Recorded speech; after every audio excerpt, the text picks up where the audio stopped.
video game!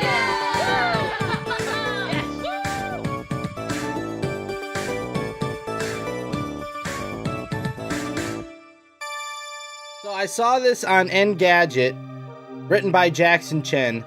Nintendo grants itself the power to brick Switches with pirated games.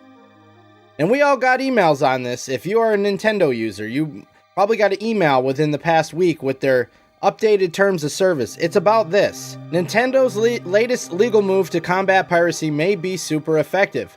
According to a new change in the Nintendo user agreement, the console maker can brick your Switch or render it useless if it's found with pirated games or mods.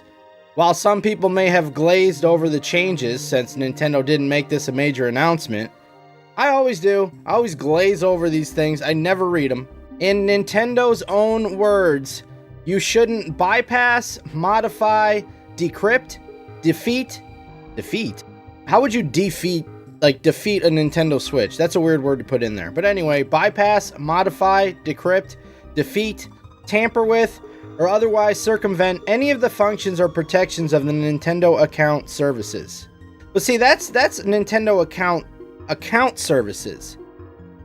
That's different than the actual hardware.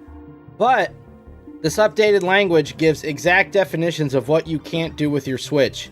If you do break these rules, Nintendo could make your applicable Nintendo device permanently unusable in whole or in part. In plain English, that means if you're found with an emulator or pirated copies of games, your Switch might just end up being a very expensive paperweight. That seems crazy to me. If you buy something, you own it.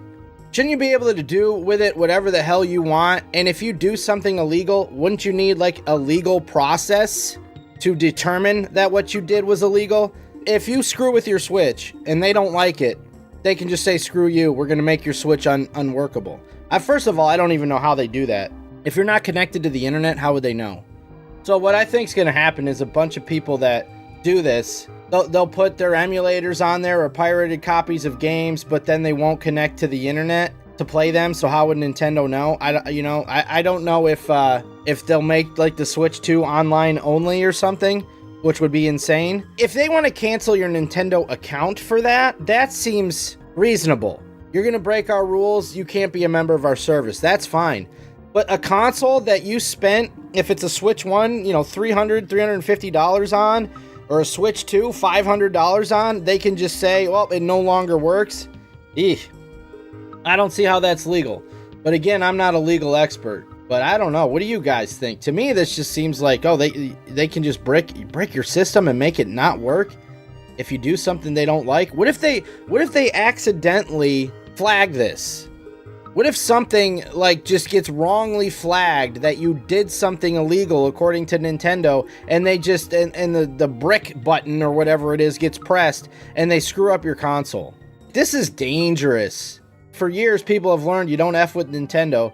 All the people with the ROM sites getting sued for millions of dollars.